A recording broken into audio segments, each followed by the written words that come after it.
வணக்கம். நான் உங்கள் மோகனா. 30/8/2025 சனிக்கிழமை மாலை மலர் செய்திகள். நசிய சிகிச்சையின் நன்மைகள் இதோ பாருங்க.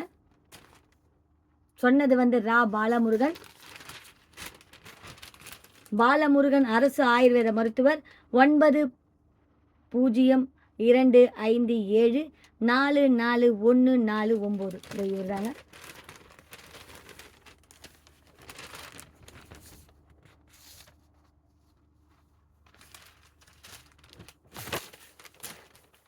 ஐம்புலன்கள் என்று அழைக்கப்படும் வாய், மெய், கண், காது, மூக்கு என்ற 5 உறுப்புகளும் அமைந்திருக்கும் இடம் தலை. இதில் மெய் எனப்படும் தோல் மட்டும் உடலெங்கும் பரவியிருக்கும். மீதமுள்ள 4 புலன்களும் தலையில் மட்டும் அமைந்திருக்கும். இதுவே நம் உடலின் அமைப்பு. அதன் காரணமாகவே இதுவே நல்ல தலை ஒரு மனிதனுக்கு மிக முக்கியமான உறுப்பு. அதை பேணி காக்க வேண்டும். என் சான் உடலுக்கு சிரசே பிரதானம் என்று சொல்லாடல் மூலம் இதனை அறியலாம். தலையில் உள்ள 5 புலன்களில் மிக முக்கியமானது கண், இரண்டாவதாக மூக்கு.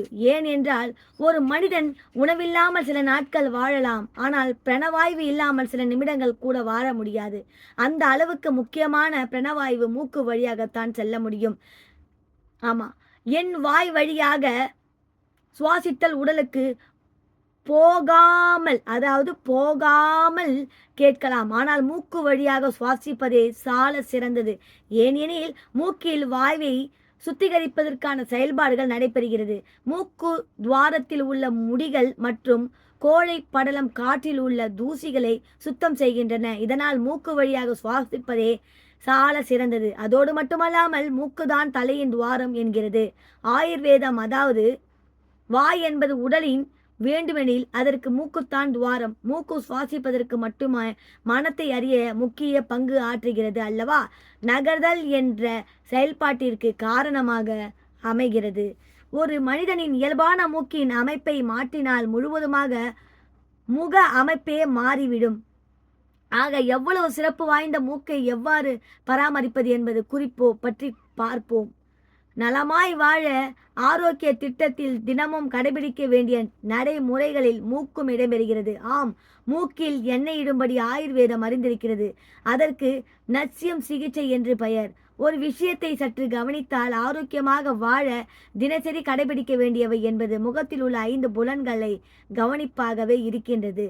ஆம், வயிற்றுள்ள பல் பராமரிப்பு, வாய், கண்ணை பராமரிக்க, கண் இமை, காதுகளை பராமரிக்க, காதில் எண்ணெய் தேய்த்தல், காதில் மருந்து செலுத்துதல், முகத்தில் உள்ள தோலை பராமரிக்க எண்ணெய் தேய்த்தல் என்று நீள்கிறது.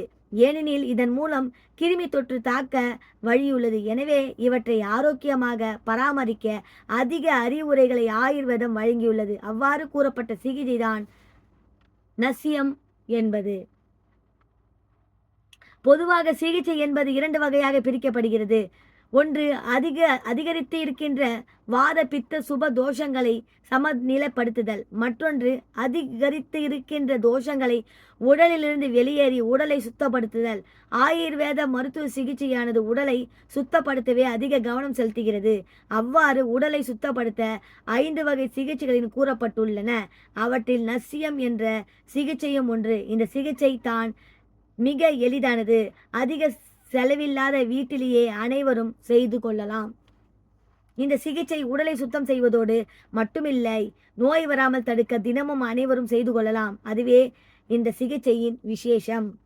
சரி, இந்த சிகிச்சையை தினமும் எடுத்துக்கொண்டால் அப்படி என்ன விசேஷம் நிகழப்போகிறது என்று கேட்டால் அதற்கு மிக நீண்ட பதிலொரு ஆயுர்வேதம் வழங்குகிறது. அது யாதெனில், கண், காது, மூக்கு போன்ற புலன்களில் கேடு வருவதில்லை. மூடி, தாடி, மீசைகளில் எந்த தொந்தரவும் ஏற்படுவதில்லை. முடி உதிராது, நன்றாக வளரும். கழுத்து தோள்பட்டை வலி ஏற்படாது. முகவாதம் ஏற்படாது. சைனஸ், ஜலதோஷம், தலைவலி, ஒன்றை தலைவலி ஏற்படாது. தலைமையில் உள்ள நரம்புகள், தமனிகள், சிரைகள், சந்திகள் நன்றாக இயங்கும். பல், தாடை, தொண்டை போன்ற இடங்களில் அவ்வளவு எளிதாக நோய் உண்டாகாது. முக வசீகரம் ஏற்படும். நல்ல தூக்கம் ஏற்படும். கழுத்துக்கு போல் மேலே உள்ள உறுப்புகளில் வயது முதிர்வு தென்படாது. சில வியாதிகளில் கழுத்து கீழே உள்ள உறுப்புகளில் கூட நசியம் சிகிச்சை பயனுள்ளதாக இருக்கும். சரி, இதனை எவ்வாறு மேற்கொள்வது? இவற்றிற்கென ஒரு வரையறை ஆயுர்வேதம் மிக தெளிவாக வழங்குகிறது. அதாவது நசியம் செய்வதற்கு முன் என்ன செய்ய வேண்டும் என்பதை குறித்து எல்லாம் ஒரு ஆயுர்வேத மருத்துவர் நன்கு அறிவுறுத்துவர். எனவே அருகிலுள்ள ஆயுர்வேத மருத்துவரை அணுகினாலே போதும். நசிய சிகிச்சை குறித்து விவாரிப்பார். இந்த சிகிச்சைக்கு அணு தைலம் என்ற மருந்து பயன்படுத்தப்படுகிறது. இதனை மருத்துவரின் ஆலோசனையுடன் உபயோகித்து வந்தால் மூக்கையுடன் உடலையும் ஆரோக்கியமாக பேணி காப்போம். இத்துடன் இந்த நசிய சிகிச்சையின் நன்மைகள் மாலை மலர் செய்தியில் முடிவடைகிறது. மேலும் வேறொரு செய்தியுடன் நான் உங்களை சந்திக்கிறேன். அதுவரை டாடா பை பை சொல்லி விடைபெறுகிறேன். உங்கள் மோகனா. நன்றி, வணக்கம்.